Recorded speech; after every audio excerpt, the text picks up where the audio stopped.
I'm Genzy, and you're listening to SKM Mysterious.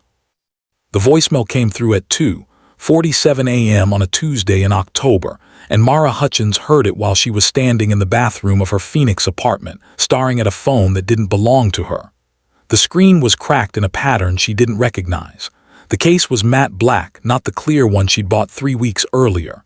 And when she pressed play on the message, she heard her own voice, tired, slightly slurred, saying words she had no memory of speaking. "I'm sorry," the voice said. "I'm so sorry about what I did to you. You deserved better than this." Then a pause, breathing, and something that might have been a sob or might have been static. "I hope you can forgive me someday." The message ended. The timestamp said it had been left 4 hours earlier, at 10:52 p.m. from her own number, to a contact saved only as J. Mara had been asleep at 10:52 p.m. She was sure of that. She'd taken half an Ambien at 9:30 because she had a morning shift at the hospital registration desk and couldn't afford another night lying awake thinking about Ryan. But here was her voice, apologizing to someone, and she had no idea who Jay was or what she was supposedly sorry for. Hold your theory, because the next detail punishes assumptions. She'd found the phone on her kitchen counter when she got up to pee, just sitting there next to her real phone, which was face down and dead because she'd forgotten to charge it. For a confused moment she thought maybe she'd borrowed someone's phone at work and accidentally brought it home, but she'd driven straight from the hospital to her apartment, hadn't stopped anywhere, hadn't seen anyone. She lived alone. Her apartment was a one-bedroom on the second floor of a complex off Indian School Road, the kind of place where the AC was always slightly too loud and the carpet smelled like every tenant who'd ever lived there. She'd been there 8 months, since the second breakup with Ryan.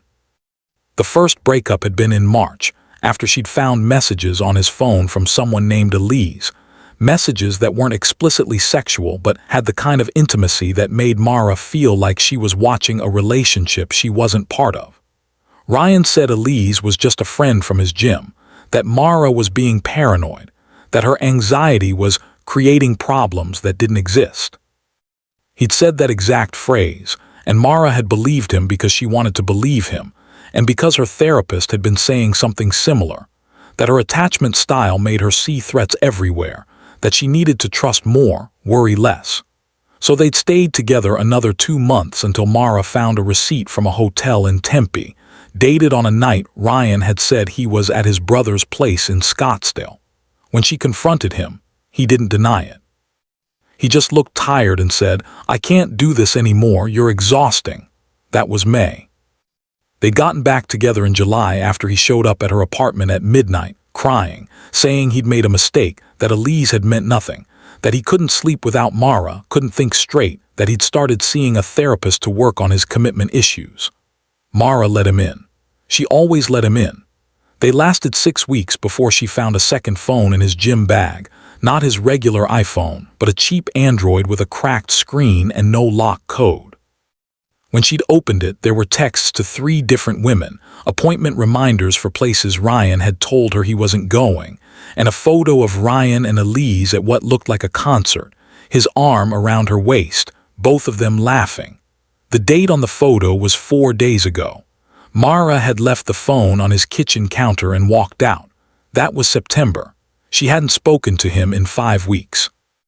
And now she was holding another phone that wasn't hers, with a voicemail in her voice, apologizing to someone she didn't know.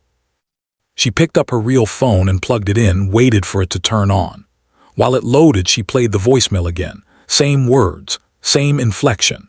It sounded like her when she was crying, that specific quality her voice got when her throat was tight. But she hadn't been crying last night. She'd eaten leftover pad thai, watched 2 episodes of a true crime show, taken her pill, and gone to bed. She checked her sent calls, nothing to any number she didn't recognize. No outgoing calls at all after 7:18 p.m. when she'd called her mom to check in. Someone you know has lived this exact night. She opened the contacts on the strange phone. There were only 4, J, M, Ryan, and dispatch. That last one made her stomach clench. She worked hospital registration, not dispatch. She'd never worked dispatch. She tapped on Jay's contact info. No last name, just a Phoenix number she didn't recognize. She thought about calling it, then didn't. It was almost 3 in the morning. And something about the voicemail felt like a warning, like she'd stumbled into the middle of something she wasn't supposed to see. Instead, she scrolled to the text thread with Jay. The messages went back 3 weeks, all from the phone's owner to Jay. Nothing back. I need to talk to you. Please just call me. I know you're angry, but this isn't fair. I'm coming over whether you want me to or not. Why are you doing this to me? No question marks, just flat statements that read like desperation. The last message was from yesterday at 6:34 p.m. I'm done. I can't do this anymore. I'm sorry for everything. Then 2 hours later, the voicemail. Mara checked the thread with Ryan next. Only 2 messages, both from last week. Can we talk and I miss you? Nothing back from Ryan. She felt something cold move through her chest. If this phone belonged to someone else, why did it have Ryan's number saved? And why did it have messages that sounded exactly like the kind of thing Mara would text? She opened the thread with 3 messages, all from 2 weeks ago. Are you okay? I haven't heard from you in days. Mara, seriously, call me. If you don't respond, I'm coming over. Mara, the phone's owner, was texting someone named Mara. She sat down on the bathroom floor, back against the tub, and tried to think through the fuzz of the Ambien still in her system. This detail seems small. Remember it. There were 2 possibilities. Either this was some weird coincidence, someone with her name, someone who also knew Ryan, someone whose phone had somehow ended up in her apartment, or this was her phone. A phone she didn't remember having. A phone she'd been using to send messages she didn't remember sending, to leave voicemails she didn't remember recording. She checked the call log. Outgoing calls to Jay to a number listed as Dr. Parrish, to dispatch to Ryan. Incoming calls from those same numbers, plus one from a Phoenix area code labeled Maricopa County. All the calls were from the last 3 weeks. September 28th to October 22nd. Today was October 23rd. She went back to her bedroom and turned on her laptop, pulled up her bank account. Her heart was doing something uneven, a rhythm that felt like it was trying to tell her something. She scrolled through her transactions for the past month. Everything looked normal: grocery store, gas, Netflix, her therapist's copay, her student loan payment. Then she saw it. October 15th, a charge for $47.83 to T-Mobile. She didn't have T-Mobile. Her phone was on Verizon, had been for 2 years. She clicked on the transaction. The description just said T-Mobile and a location, Camelback Road. There was a burner phone store on Camelback, one of those places with bars on the windows and signs in the window advertising prepaid plans. She'd driven past it 100 times and never gone in, but apparently 8 days ago she had. She just didn't remember it. Which is worse, being lied to or being used? Mara closed her laptop and picked up the black phone again, hands shaking now, not from fear exactly, but from something more pervasive, the feeling of standing at the edge of a gap in her own life. She opened the photos. There were 63 pictures. The first was from October 1st. A selfie taken in a car, not her car, which was a 2011 Honda Civic with a dent in the driver's side door, but a newer sedan, something silver. The person in the photo looked like Mara. Same dark hair, same narrow face, same slightly crooked nose from the time she broke it playing volleyball in high school, but the expression was different. This version of her looked hollowed out, eyes red, jaw tight. The timestamp said 11:42 p.m. She scrolled through the rest of the photos.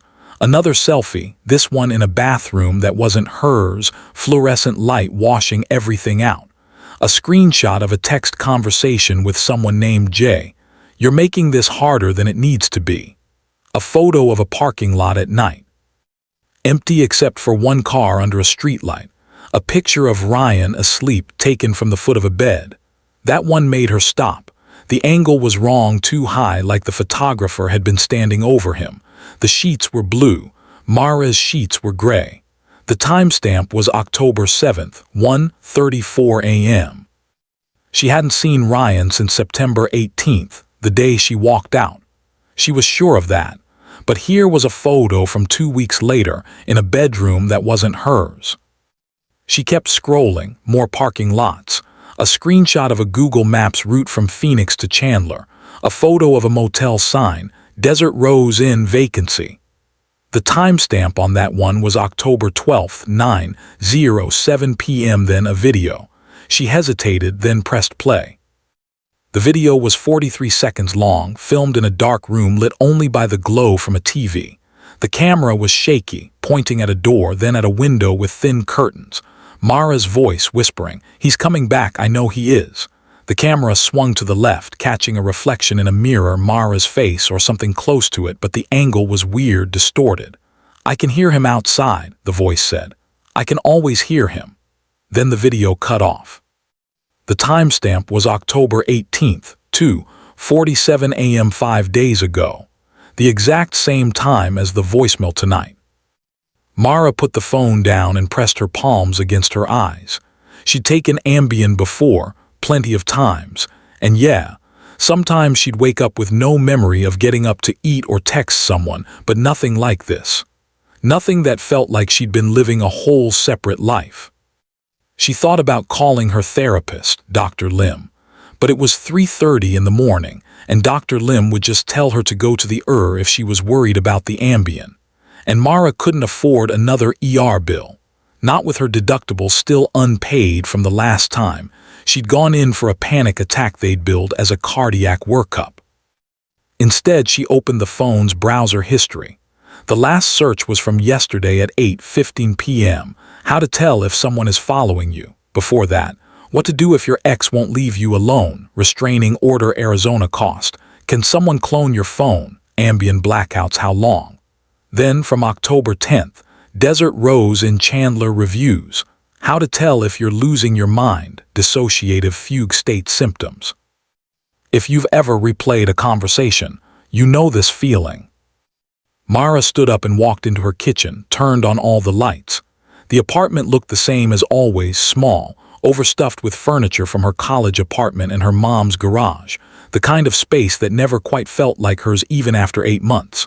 But now it felt staged, like a set someone had built to look like her life. She opened her cabinets, same dishes, same mismatched glasses.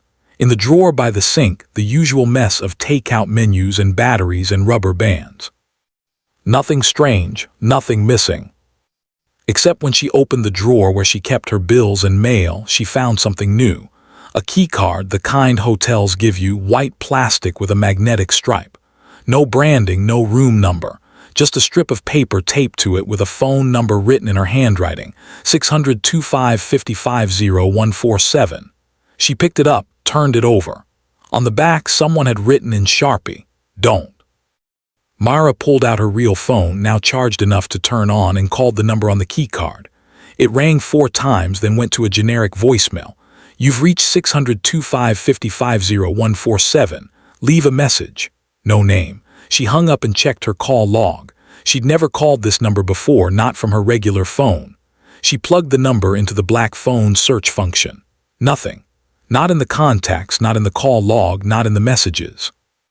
She sat down at her kitchen table and tried to think logically, the way she'd learned in the cognitive behavioral therapy exercises Dr. Lim had given her for the panic attacks. What did she know for sure? She had a second phone she didn't remember buying. She had photos she didn't remember taking, including one of Ryan asleep in a bedroom she didn't recognize. She had a key card to somewhere, maybe a hotel, maybe the Desert Rose Inn from the photo. She had a voicemail in her own voice, apologizing to someone named Jay, recorded during a time when she believed she was asleep. And somewhere in the last 3 weeks, she'd either been living a life she couldn't remember, or someone had been pretending to be her. She opened the black phone settings and checked the device information. The phone number was 600-25-55-0183. She wrote it down. Then she opened her laptop again and logged into her Verizon account, checked her call and text logs for her regular number. The last call she'd made was to her mom at 7:18 p.m. yesterday. The last text was to her friend Brittany 3 days ago. Nothing unusual.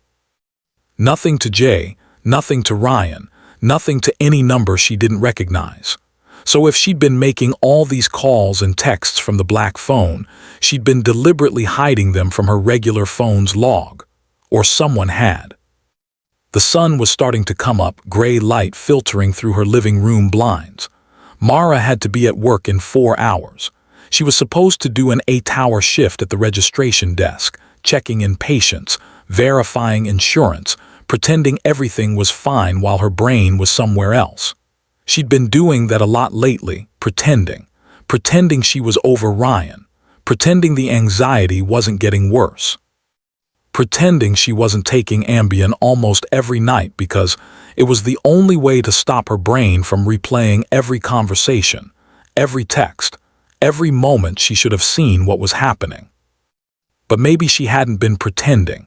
Maybe she'd actually been doing something else, something she couldn't remember, and the life she thought she was living, the quiet, lonely, slightly pathetic life of someone trying to get over a bad relationship, was just the surface.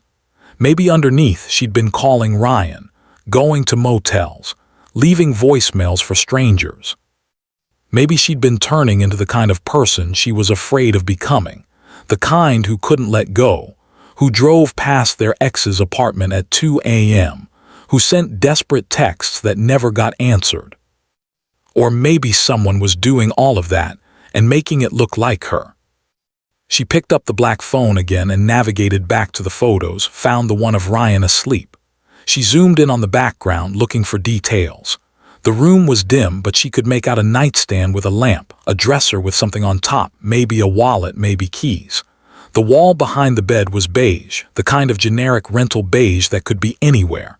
No artwork, no personal touches. It looked like a motel room, actually. Maybe the desert rose in. She opened maps on her laptop and searched for the desert rose in Chandler. It came up immediately, a 2-star motel on Arizona Avenue, the kind of place with hourly rates and reviews that mentioned bedbugs and police visits.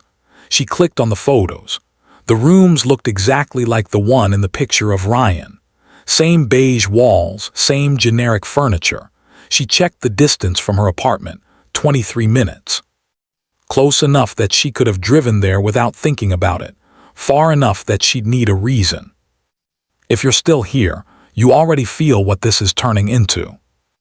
Mara called in sick to work at 6:30, left a message with the night supervisor saying she had food poisoning.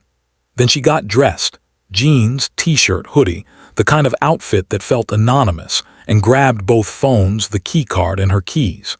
She didn't have a plan exactly, just a growing certainty that if she didn't figure this out now, she'd wake up tomorrow or next week or next month and find another gap in her life, another chunk of time she couldn't account for. And maybe next time it wouldn't just be photos and voicemails. Maybe next time it would be something worse. She drove to the Desert Rose Inn with the windows down, cold October air clearing some of the fog from her head. The motel was exactly as depressing as the photos suggested. Single story, U-shaped around a parking lot, sun-bleached stucco with a vacancy sign that buzzed and flickered. The office was a small room with bars on the windows and a bored-looking clerk behind plexiglass. A guy maybe 25 with a neck tattoo and a name tag that said Miguel. Mara walked up to the window, not sure what she was going to say, and then just went with the truth. "Hi, I think I might have stayed here recently, but I'm having trouble remembering. Is there any way to check?" Miguel looked at her like this was the weirdest question he'd heard all week, which maybe it was. "You don't know if you stayed here." "I've been having some memory issues, medical thing." She tried to sound casual, like this was normal. Like people came in all the time asking if they'd rented rooms they couldn't remember. "I need a name." "Mara Hutchins." He typed something into a computer that looked like it was from 2003, waited, then shook his head. "Nothing under that name." "What about just a first name, Mara, in the last few weeks?" More typing. "Got a Mara Lopez, checked in October 7th, checked out October 8th, that's it." "Can you tell me what room?" "Room 12, but that's not you." Can I see the registration card? I can't show you someone else's registration. He was losing patience now, scrolling on his phone with one hand. Mara pulled out the keycard from her pocket and slid it under the plexiglass. What about this? Can you tell me what room this is for? Miguel picked it up, looked at it, then ran it through a reader next to his computer. He frowned. This is for room 12. Where'd you get this? I found it in my apartment. That's weird because Mara Lopez checked out 2 weeks ago. This shouldn't still work. He looked at her more carefully now, like he was trying to decide if she was trouble. You're saying you're not Mara Lopez. I'm Mara Hutchins, but maybe I used a different last name when I checked in. Is that possible? People do it all the time. Cheating spouses mostly. Pay cash, use a fake name, we don't ask questions. He leaned back in his chair. You really don't remember staying here? No. He studied her for a moment, then seemed to make a decision. Look, I'm not supposed to do this, but you seem like you're going through something. The woman who checked in as Mara Lopez, was that you? I don't know. What did she look like? I don't remember. I see a lot of people, but I can tell you she checked in at 9:47 p.m. on October 7th and checked out at 11:12 a.m. on October 8th. Paid cash. Requested room 12 specifically, which was weird because that room has a leak and most people want to avoid it. October 7th, the date on the photo of Ryan asleep. Mara felt something tighten in her throat. Was she alone? At check-in, yeah. I don't know about after. We don't monitor who comes and goes once they're in the room. Do you have security cameras? In the parking lot, yeah. But we only keep footage for 72 hours. Whatever happened in October is long gone. Mara took the keycard back. Is there anyone else who was working that night who might remember? Just me. I do the night shifts, 9 p.m. to 6 a.m., Sunday through Thursday. He looked at her with something that might have been sympathy. You want my advice? If you can't remember being here, maybe that's for the best. This place isn't where people come to make good memories.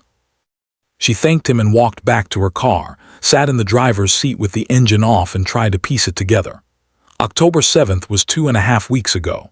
She'd been at work that day, she was almost sure of it, but she could check her schedule. And that night, what had she done that night? She scrolled through her regular phone's texts and calls from October 7th. A call to her mom at 5:43 p.m., a text to Brittany at 6:12 p.m. about maybe getting dinner that weekend. Nothing after that, which meant she'd probably gone home, eaten something, watched TV, gone to bed. The usual routine.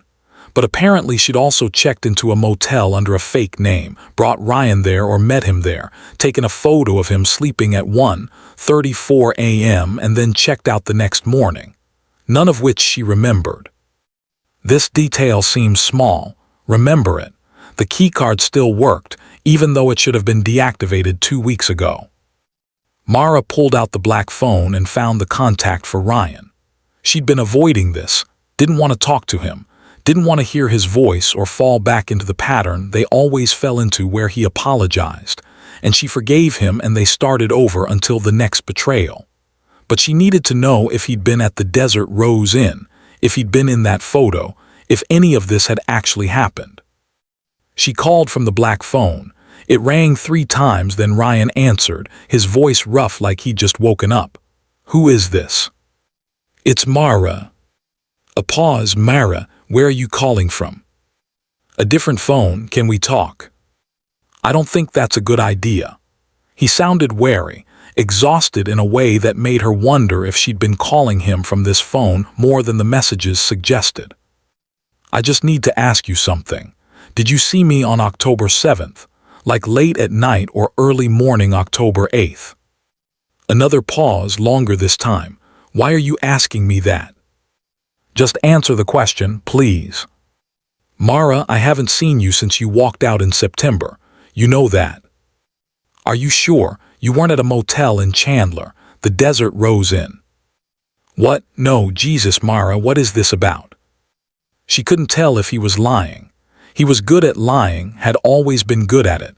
The kind of person who could look you in the eye and tell you black was white and make you doubt what you'd seen. I have a photo of you sleeping in what looks like a motel room. The date on the photo is October 7th. That's impossible. I wasn't. Mara, are you okay? This sounds kind of paranoid. There it was, that word again, paranoid. The same word he'd used when she found the messages from Elise, the same word he'd used every time she questioned something that turned out to be true. I'm not paranoid, I have a photo. Then someone faked it, or you're remembering wrong, or I don't know, but it wasn't me. I haven't been to any motel with you. He was getting agitated now, defensive. Look, I've been trying to move on. I've been seeing someone new, and it's actually going well, and I don't need you calling me from random phones accusing me of stuff I didn't do. That shouldn't have hurt, but it did. You're seeing someone. Yeah, her name's Claire. We met at work. Look, that doesn't matter. The point is I'm trying to move forward and you need to do the same. Whatever you think happened didn't happen. Mara hung up. Her hands were shaking. She opened the photo again, zoomed in on Ryan's face. It looked like him. Same sharp jawline, same dark hair, same small scar above his left eyebrow from a skateboarding accident when he was 14. But maybe the photo was from before their last breakup. Maybe she'd had it on an old phone, and somehow it had transferred to this one with the wrong date. Except that didn't explain the motel room or the keycard or any of the rest of it. She started the car and drove back to her apartment, mind racing. If Ryan was telling the truth, if he really hadn't been at the motel, then who had she been with? Or had she been alone? And if she'd been alone, why? What had she been doing there? Back home, she made coffee and sat at her kitchen table with both phones, the keycard, and a notebook. She needed to map this out, needed to see it all in one place. She started with what she knew for sure. The black phone existed. The charges to T-Mobile existed. The photo of the motel sign existed. The check-in record at the Desert Rose Inn existed. Those were facts, not memory, not interpretation. Then the things she was less sure about. The photo of Ryan. The voicemail in her voice. The messages to Jay, the video of her whispering about someone coming back. Those could be real, or they could be manipulated, edited, created by someone who had access to her voice and her image. And then the big question, was she the one using the black phone during ambient blackouts she couldn't remember? Or was someone else using it, pretending to be her? She opened her laptop and searched for ambient blackouts behavior.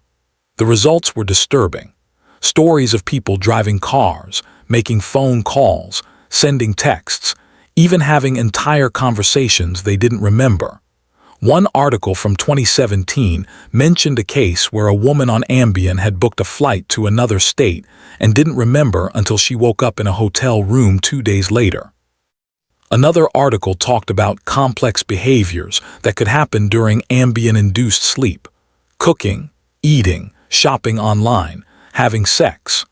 The brain was asleep, but the body was moving, and there was no memory trace afterward because the part of the brain that forms memories was offline. Mara had been taking Ambien for 3 months, since July, since the second time she got back together with Ryan. Dr. Lim had prescribed it reluctantly, saying it was a short-term solution for the insomnia, that they needed to work on the underlying anxiety. But Mara had kept taking it because it was the only thing that worked. The only thing that let her sleep instead of lying awake replaying every moment with Ryan, every red flag she'd ignored, every time she'd chosen to believe him instead of her own instincts. But 3 months of Ambien, and she'd never done anything like this. Never woke up with evidence of a whole other life. So either something had changed in the last few weeks, a higher dose, a different interaction with something else she was taking, or this wasn't about Ambien at all. She pulled up her prescription history on her insurance portal. The last refill was October 1st, 30 pills, 10 milligrams each. Before that, September 1st, same dose. And before that, August 1st. She'd been taking the same amount the whole time. No changes. and she wasn't taking anything else except an old prescription for Ativan that she barely used anymore, and birth control she'd stayed on even after the breakup because going off it felt like admitting something permanent. So if it wasn't the Ambien, what was it? She thought about the browser history on the black phone. Can someone clone your phone? Dissociative fugue state symptoms. How to tell if you're losing your mind. Those searches felt like someone who was aware of the gaps, someone who was trying to figure out what was happening to them, which meant if she had been the one using the black phone, there had been moments when she was conscious enough to question it, to look for answers. Unless someone else had done those searches, deliberately, to make it look like she was having a breakdown. Mara stood up and walked to her bedroom, looked around. Everything seemed normal. Her bed unmade like always. Her closet half open, clothes spilling out. Her dresser cluttered with makeup and hair ties and receipts she kept meaning to throw away. But she opened the drawers anyway, checked under the bed, looked in the closet behind the winter coats she never wore in Phoenix. Nothing strange. No hidden cameras, no devices, no evidence that anyone had been in here besides her. But then she saw it, a charging cable on her nightstand, tucked half under a stack of books. It was a micro USB cable, the kind the black Android phone used. She didn't own any devices that used micro USB anymore. Everything she had was either Lightning or USB-C, so where had this cable come from? She picked it up, followed the cord. It ran behind the nightstand and into the wall outlet. She pulled the nightstand away and found the other end plugged into a small power brick. The cable was warm. Something had been charging here recently, maybe as recently as last night. Which meant the black phone had been here before.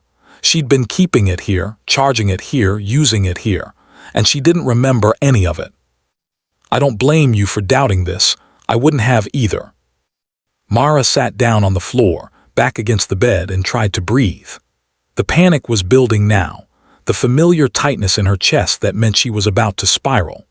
She pulled out her regular phone and almost called Dr. Lim, but Dr. Lim would want her to come in for an emergency session or go to the ER, and Mara couldn't do either of those things right now because if she stopped moving, if she stopped trying to figure this out, she'd lose whatever thread she was holding onto.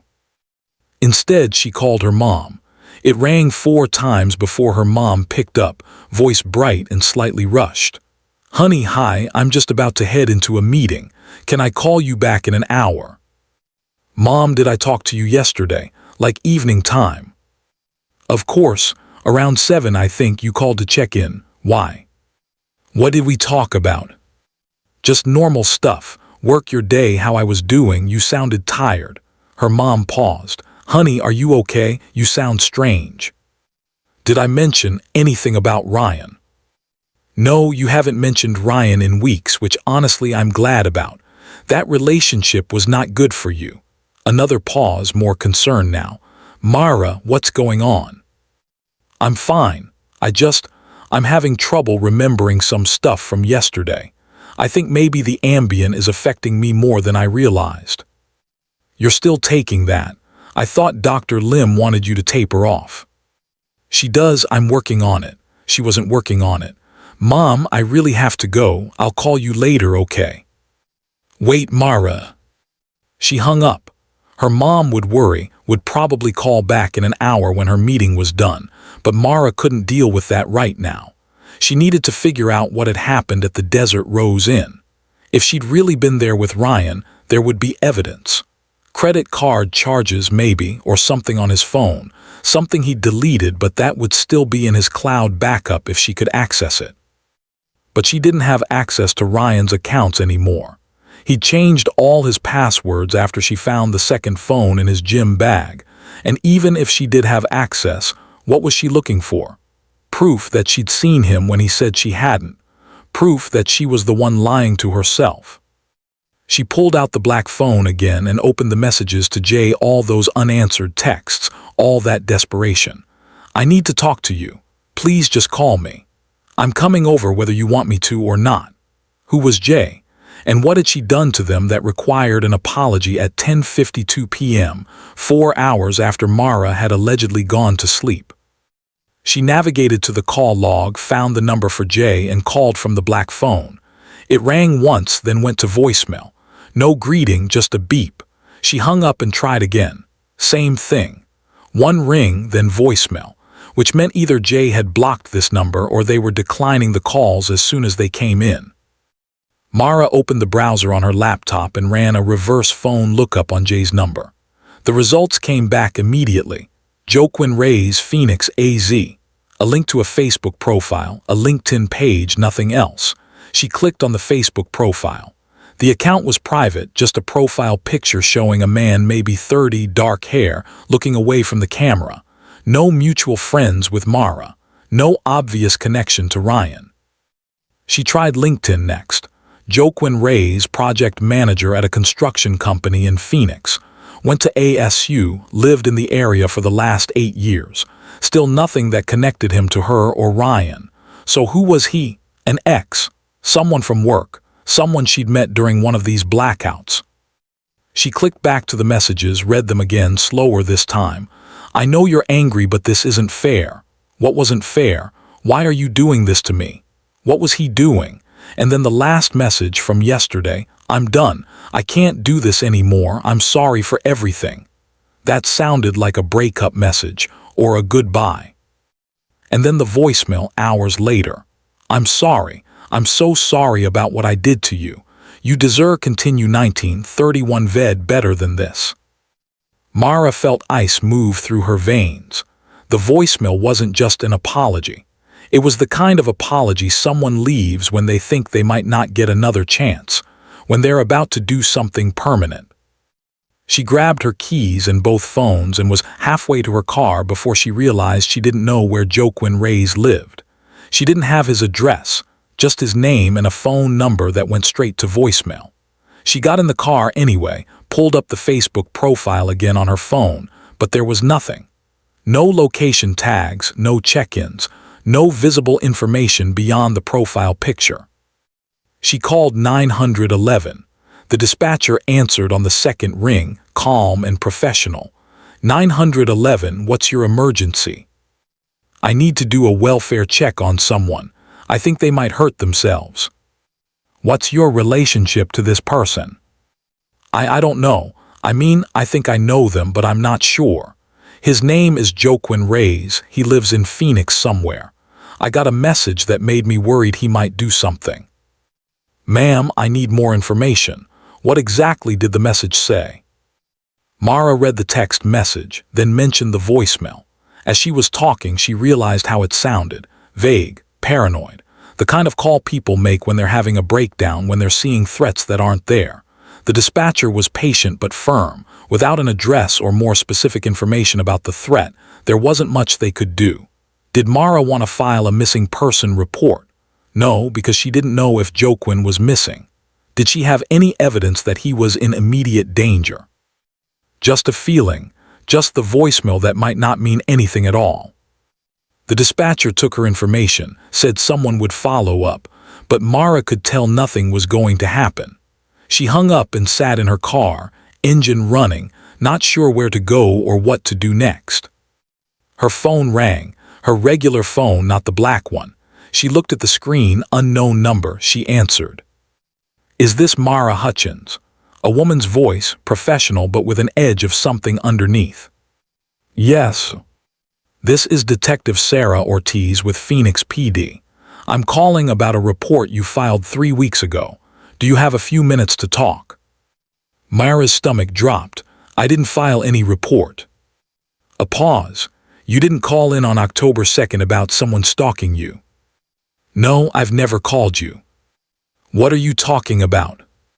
Ms. Hutchins, I have a transcript of a call from your phone number, October 2nd at 11:47 p.m. You reported that your ex-boyfriend Ryan Calloway was following you, showing up at your apartment making threats. You said you were afraid he was going to hurt you. That didn't happen. I never called. But even as she said it, she was pulling up the black phone's call log, scrolling to October 2nd. And there it was, an outgoing call to Phoenix PD at 11:47 p.m. duration, 14 minutes. Ms. Hutchins, I need you to come down to the station. We need to talk about this in person. Am I in trouble? I just need to clarify a few things. Can you come in today? Mara agreed, got the address, hung up. She sat there for a moment trying to process. She'd called the police on Ryan, or someone had, using her phone, her voice. And now the police wanted to talk to her, which meant either they didn't believe her or they believed her too much and Ryan was in trouble or she was in trouble or everything was falling apart in a way she couldn't control. She drove to the police station on Washington Street, a bland concrete building that smelled like coffee and printer toner. Detective Ortiz met her in the lobby, a woman in her 40s with short gray hair and a tired expression. She led Mara to a small interview room with a table and 2 chairs and a mirror that was probably two-way glass. "Before we start, can I see your ID?" Ortiz asked. Mara handed over her driver's license. Ortiz looked at it, looked at Mara, then nodded. "Okay, so let's clear up the confusion. You said you didn't call in a report on October 2nd. I didn't. I don't remember calling. But this is your phone number." Ortiz showed her a printout with Mara's cell number highlighted. "That's my number, but I didn't make that call. Or if I did, I don't remember it. Do you take any medications that might affect your memory? Ambien for insomnia?" Ortiz nodded like this explained something. "And are you aware that Ambien can cause something called complex sleep behaviors, where people do things while they're technically asleep?" "I know that now. I didn't know it was this bad." "Okay, so it's possible you made the call while you were in an Ambien-induced state and don't remember it." "I guess." Ortiz leaned back in her chair. "Let me tell you what you said in that call. You reported that Ryan Calloway, your ex-boyfriend, had been following you for the past 2 weeks. You said he was showing up at your apartment unannounced, waiting for you in the parking lot after work, driving past your building late at night. You said he'd sent you threatening messages saying if he couldn't be with you, he'd make sure no one else could. You said you were afraid for your life." Mara felt the room tilt. "I never said any of that. Ryan hasn't contacted me since September. He just told me this morning he's seeing someone new." "Did he now?" Ortiz pulled out a folder, opened it. "Because when we followed up on your report, we couldn't reach you. You didn't answer your phone. And when we went to Ryan Calloway's apartment to interview him, his roommate said Ryan had been out of town from September 27th to October 10th, working a job in Flagstaff, so he couldn't have been following you during the time you described." "I didn't describe anything. I didn't make that call." "But it came from your phone." "I have 2 phones." Mara pulled out the black Android. "I found this one in my apartment last night. I think I've been using it during these Ambien blackouts. Maybe I called from this one." Ortiz took the phone, turned it over in her hands. "This isn't the number on the report.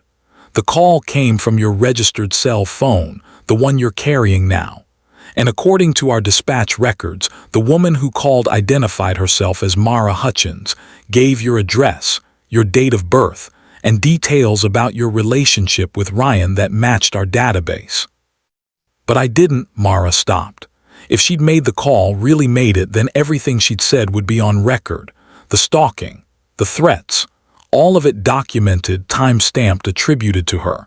And if it was a lie, if Ryan really had been in Flagstaff, then she'd filed a false report, which was illegal, which meant she was in trouble. "Ms. Hutchins, I'm going to be straight with you. When someone files a false report, especially one that accuses another person of stalking and threats, we take that seriously. It wastes police resources. It can ruin reputations. In Arizona, it's a Class 1 misdemeanor. I didn't know I was doing it. I was asleep." "That's going to be your defense, that you were sleepwalking." I don't know what's happening to me."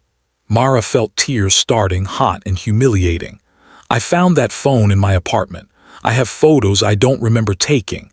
I checked into a motel I don't remember visiting. I left a voicemail I don't remember recording. And now you're telling me I called you and accused Ryan of something he didn't do. I'm not lying. I just don't remember."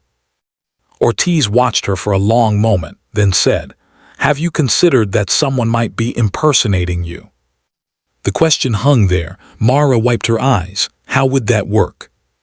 "I don't know, but if you're telling the truth, if you really didn't make these calls, didn't take these photos, then someone has access to your devices, your voice, your identifying information.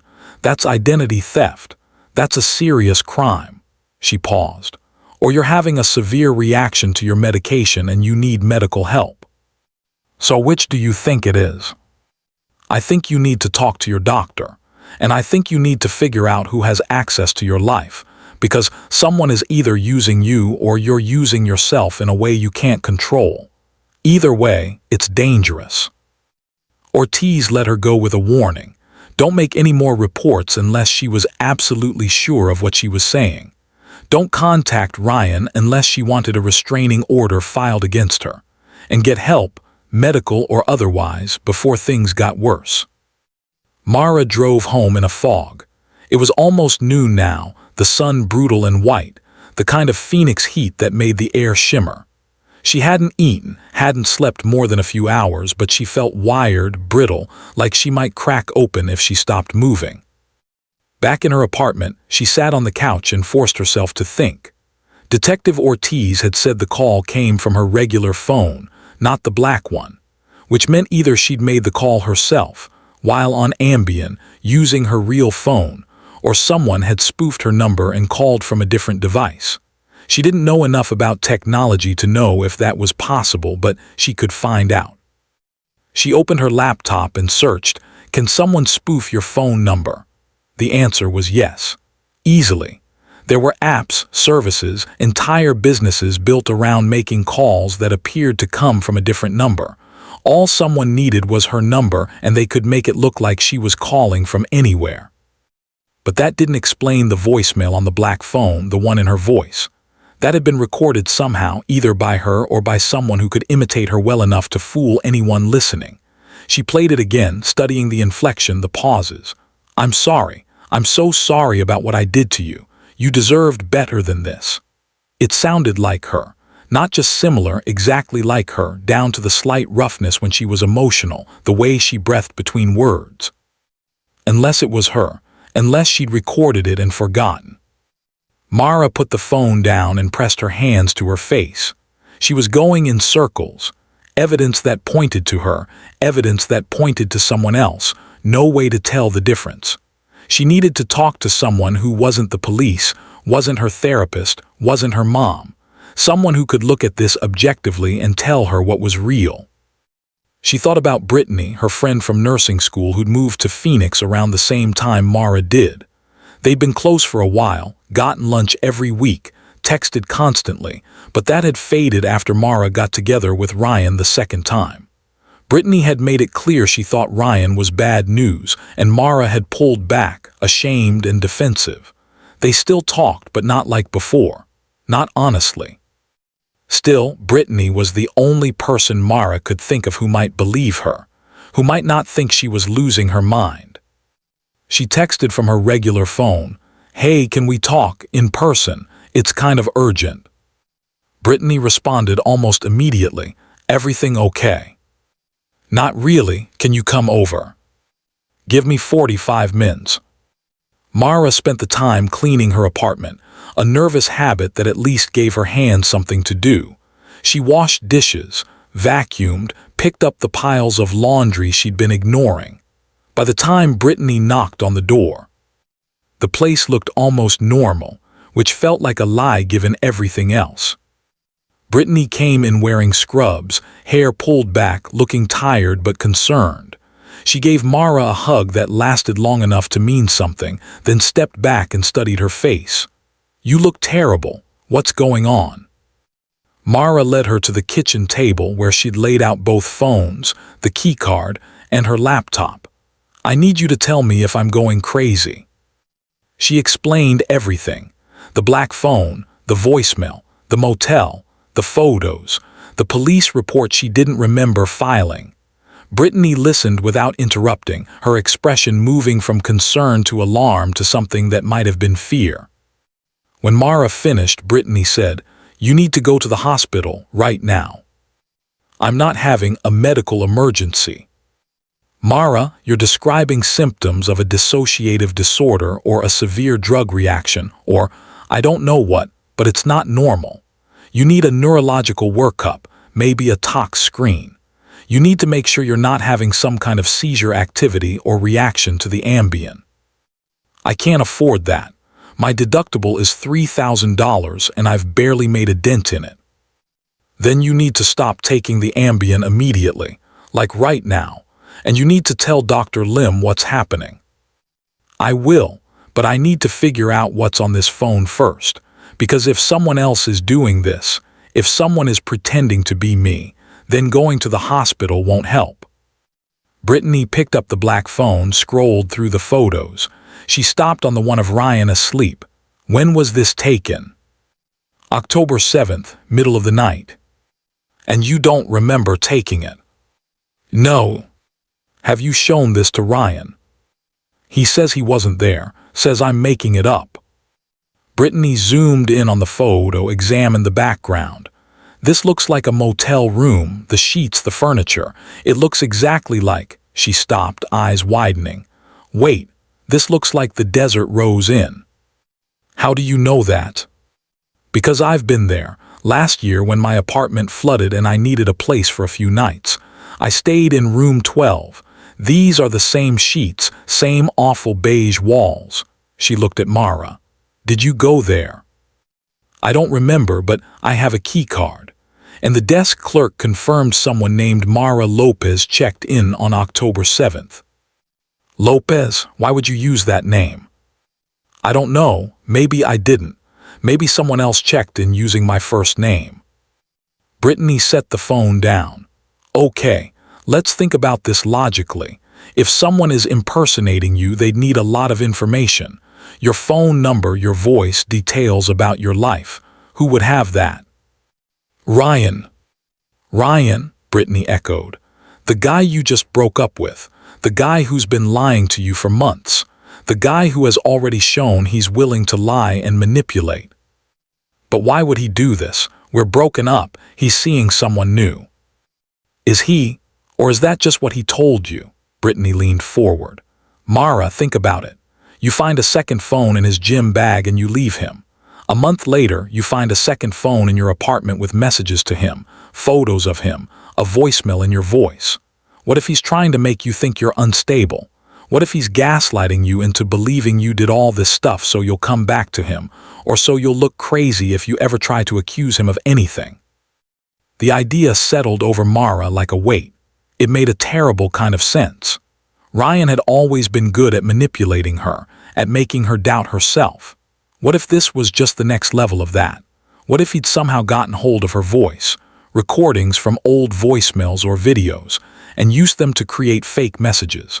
What if he'd checked into the motel using her name, created a whole trail of evidence designed to make her look unstable? But that seemed like so much work, so elaborate. Why would he bother? Or, Brittany said more quietly, you're having blackouts and you really don't remember doing these things, in which case you need medical help, immediately. Mara closed her eyes. Both explanations felt impossible, both felt true. There's one way to find out, Brittany said. The motel, you said the keycard still works. The clerk said it shouldn't, but yeah. Then let's go there right now. Let's see what's in room 12.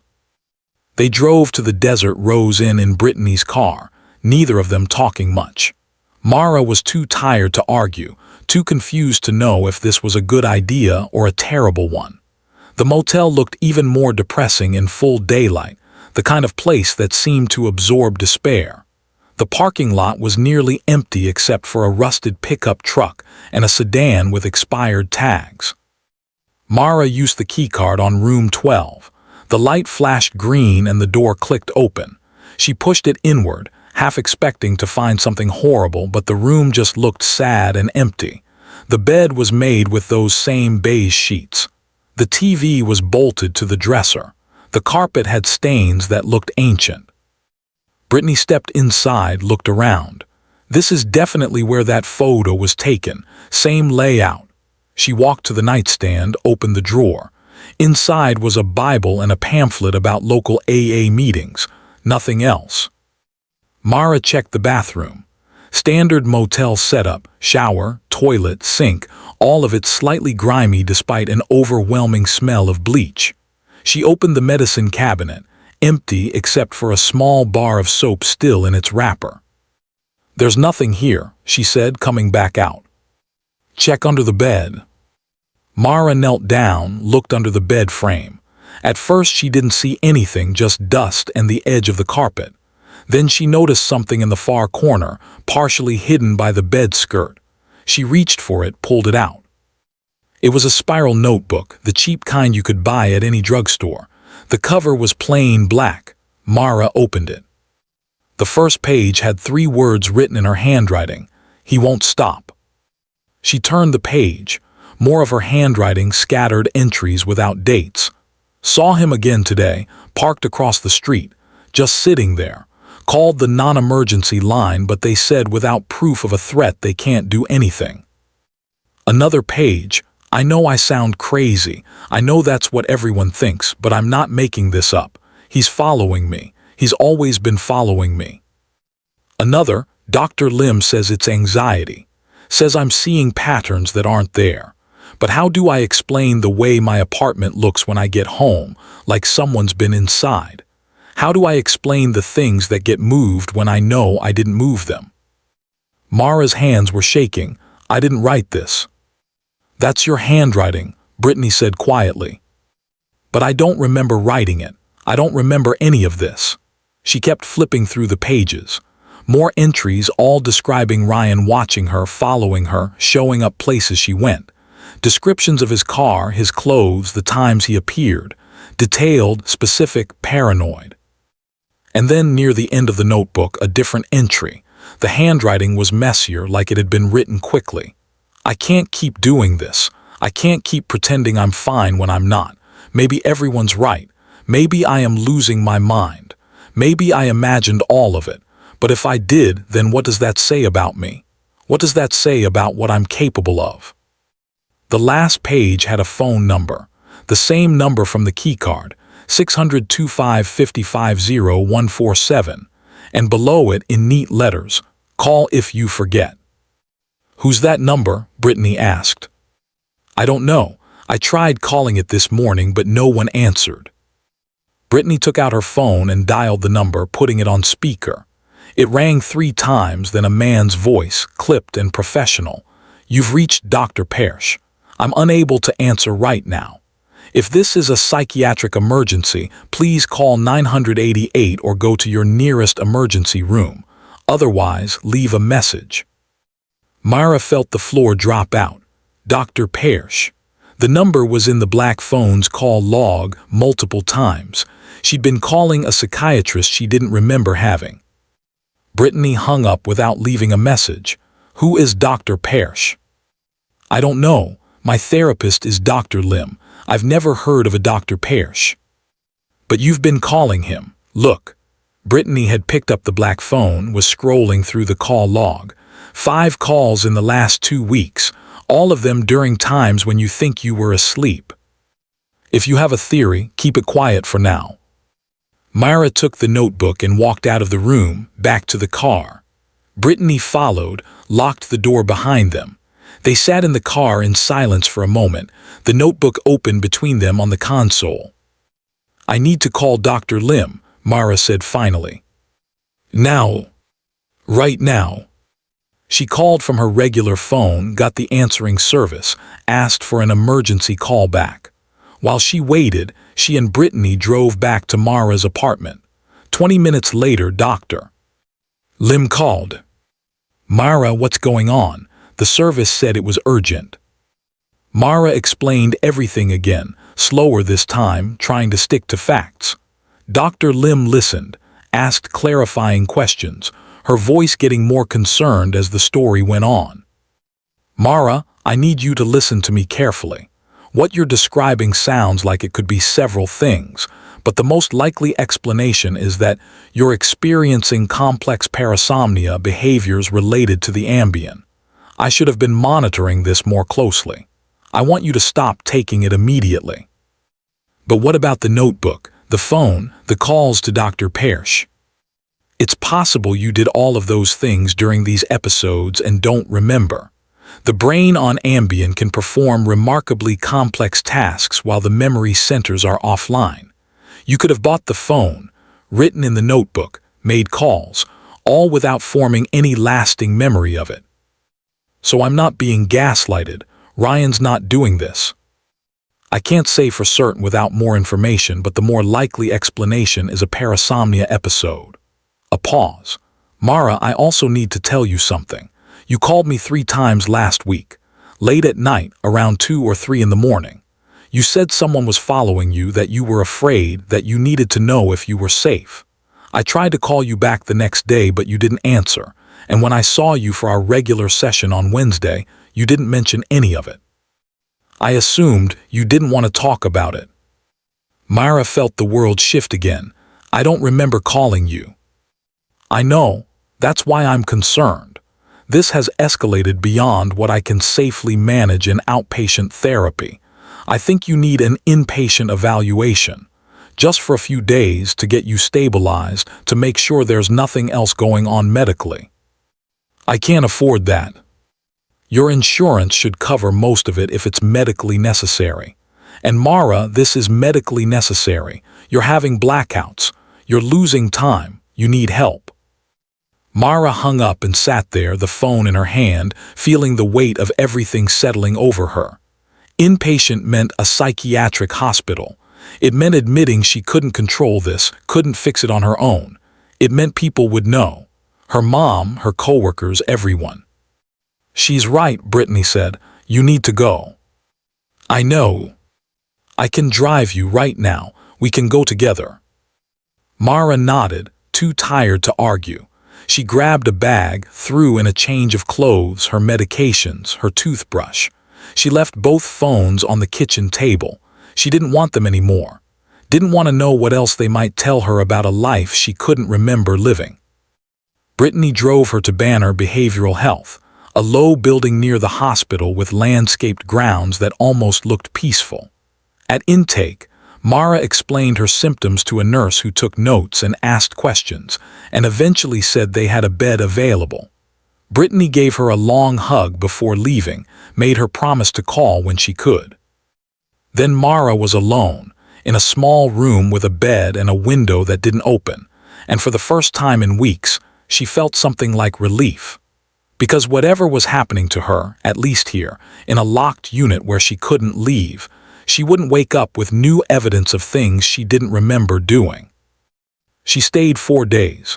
The psychiatrists ran tests, blood work, an EEG, a sleep study. They adjusted her medications, took her off the Ambien completely, started her on something for anxiety that didn't cause amnesia. They had her talk about Ryan, about the breakups, about the feeling of not being able to trust herself. They didn't find anything medically wrong. No seizures, no brain abnormalities, no sign of anything except what Dr. Parrish, who came to consult on her case, called severe Ambien-related parasomnia with possible dissociative features. Dr. Parrish was a slight man in his 50s with kind eyes who explained that yes, she'd been calling him, that she'd actually scheduled an appointment 3 weeks ago but hadn't shown up. She'd called him sounding distressed, talking about memory gaps and fears that her ex was stalking her. He'd tried to follow up but couldn't reach her. "It's not uncommon," he said, "for people in parasomnia states to seek help, to know on some level that something's wrong, even if they can't remember it later. You were trying to take care of yourself. You just couldn't hold onto the memory of doing it." On the 4th day, they released her with a new prescription, a safety plan, and instructions to follow up with Dr. Lim twice a week for the next month. Brittany picked her up, drove her home, helped her clean out the fridge and make the apartment feel lived in again. The black phone was still on the kitchen table. Mara picked it up, thought about throwing it away, then decided she needed to know one more thing. She called Joaquin Reyes. This time he answered, "Hello." "Joaquin, this is Mara Hutchins." A long silence. I thought I asked you to stop calling. I know, I'm sorry, I need to ask you something. Did we have a relationship? Were we dating? What? No, Mara, I barely know you. We went on 2 dates back in August and you were clearly still hung up on your ex, so I said it wasn't going to work. Then you started calling me at all hours, leaving voicemails, showing up places. I had to block your number. I don't remember that, any of it. That's what you kept saying. Every time you called, you didn't remember the last time. It was honestly scary. That's why I stopped answering. Mara closed her eyes. I'm sorry, I was having a medical issue. I'm getting help now. I hope so, I really do. He paused. For what it's worth, you sounded really scared, like something bad was happening to you. I hope you're okay. She thanked him and hung up. So that was Jay, someone she'd gone on 2 dates with and then, apparently, harassed for weeks without remembering any of it. Another piece of the life she'd been living in the gaps. Over the next few weeks, Mara slowly put things together.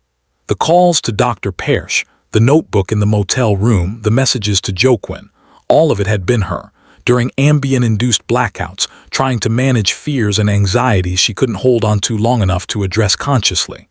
The paranoia about Ryan following her, the feeling of being watched, the sense that something terrible was about to happen. Those were all manifestations of anxiety amplified by the medication, not based on anything real. Ryan, when she finally talked to him again, was genuinely confused about the whole thing. He hadn't been following her. He hadn't been at the Desert Rose Inn. The photo on the black phone, when she looked at it more carefully, was actually from May, from before their final breakup, somehow transferred with the wrong metadata. He was seeing someone new, actually happy, and he made it clear he wanted nothing to do with Mara's drama. The hardest part was accepting that she'd done all of this to herself, that her own brain, scrambled by medication and anxiety and heartbreak, had created a conspiracy where none existed, that the enemy she'd been running from was just her, fragmenting under pressure. But there was one thing no one could explain, the voicemail.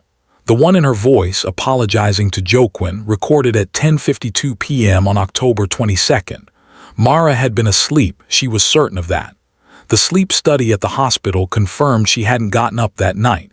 The Ambien was out of her system by then. And yet the voicemail existed, time-stamped, undeniable. She played it one more time a month after she got out of the hospital. I'm sorry, I'm so sorry about what I did to you. You deserved better than this. The voice was hers. The words were hers, but she hadn't said them. Not consciously, not in any way she could remember or verify. Dr. Persh, when she asked him about it, said it was possible she'd recorded it earlier during one of the blackouts, and it had just sent later due to some technical glitch. Dr. Lim said it didn't matter how it got there. What mattered was that Mara was safe now, healing, learning to trust herself again. But late at night, when she couldn't sleep, Mara would think about that voicemail. About the 47 seconds of video filmed in a dark motel room, her voice whispering about someone coming back, about the notebook entry that said call if you forget. And she'd wonder if maybe there had been another version of her, living in the gaps, aware of the blackouts, trying to leave herself clues. A version that knew something the waking Mara didn't. A version that was still out there, in the spaces between sleep and consciousness, trying to remember. 3 months after the hospital, Mara moved to a different apartment, changed her phone number, started fresh. She stopped taking any sleep medication. She saw Dr. Lim twice a week. Worked through her anxiety about trust and relationships. She didn't date. She focused on work, on rebuilding a life that felt solid and whole. But sometimes, late at night, her phone would ring. Not the new phone she'd gotten rid of, the black one, destroyed the SIM card, wiped it clean. But her new phone with her new number would ring at 2:47 a.m. When she answered, there was only silence. Breathing, maybe, or static. Then the line would disconnect. It happened once a week, then twice a month. Then once a month, always at 2:47 a.m., the same time the voicemail had been left.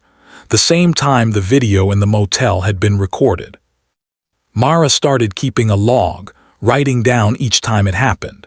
She showed it to Dr. Lim, who said it was probably a wrong number, or spam, or her anxiety making connections that weren't there.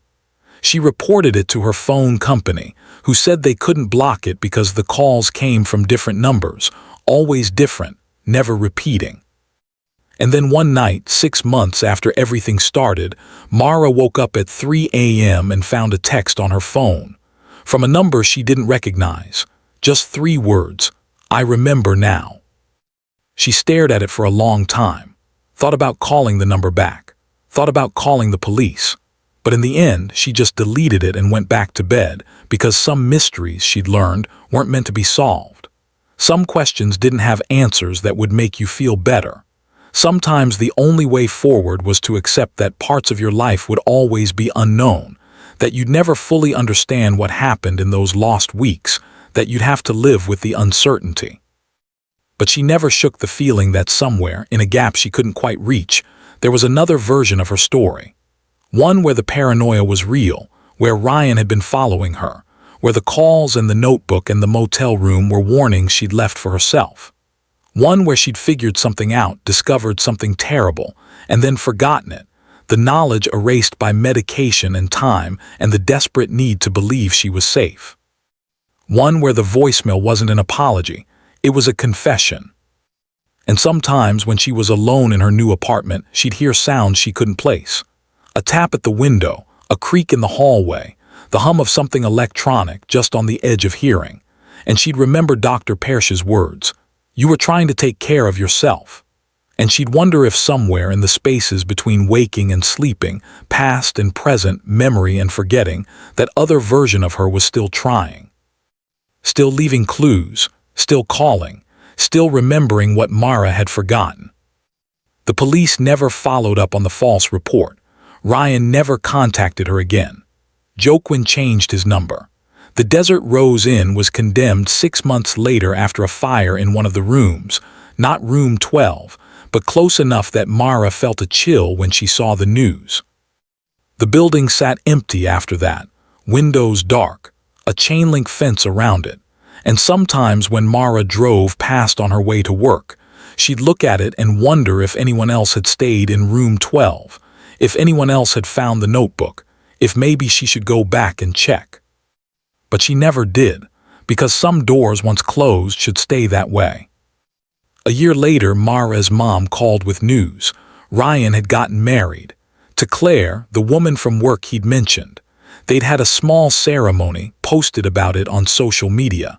Mara's mom thought she should know, thought it might give her closure. That night, Mara's phone rang at 2:47 a continue 1937 m. She didn't answer, just lay there in the dark, listening to it ring and ring and ring until finally it stopped. And in the silence after, she heard something. A voice, distant, almost like a memory. "He won't stop." She got up, checked her apartment. Every door locked, every window secured, nothing out of place. But when she went back to bed, she noticed something she hadn't before. Her charging cable, the new one she'd bought when she moved, was warm, like something had been plugged into it recently. And on her dresser, partly hidden under a stack of books, was a slip of paper. She picked it up, hands shaking. Written in her handwriting, room 12. Mara threw the paper away, told herself it was old, something from before. But the next morning she checked her bank account and found a charge she didn't recognize. $47.83. T-Mobile, Camelback Road. The same store, the same amount, exactly 1 year later. She called T-Mobile, got transferred 3 times, finally reached someone who could look up the transaction. "Yeah, looks like you purchased a prepaid phone and a month of service. Did you want to add it to your account?"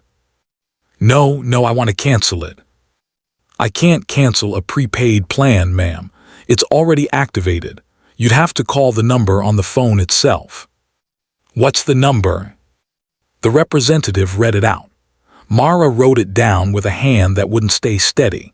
Then she hung up and just sat there, staring at the number, knowing she should throw it away, knowing she should call Dr. Lim, knowing she should do anything except what she was about to do. But she dialed it anyway, from her regular phone in full daylight, completely sober and awake. The phone rang twice, then a click, then silence, then breathing, then her own voice, distant and crackling like an old recording.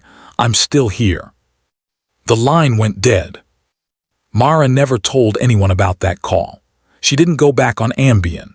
She didn't stop seeing Dr. Lim. She lived her life as normally as she could, went to work, paid her bills, avoided relationships, tried not to think about phones that appeared and disappeared, about calls at 2:47 a.m., about the feeling that she was living parallel to herself, never quite catching up. But she knew, in a way she couldn't explain and couldn't prove, that somewhere in the gaps of her memory, in the spaces she'd lost to medication and fear and the desperate need to feel safe, there was another Mara, one who remembered everything, one who'd been trying to warn her all along, one who was still out there, calling from numbers that changed, leaving notes in handwriting that matched perfectly, buying phones she'd never use. One who knew what had really happened, and who was waiting for the day Mara would finally remember too. I'm Genzy, and you were listening to SKM Mysterious. We'll meet again on another night. Until then, don't turn the lights off.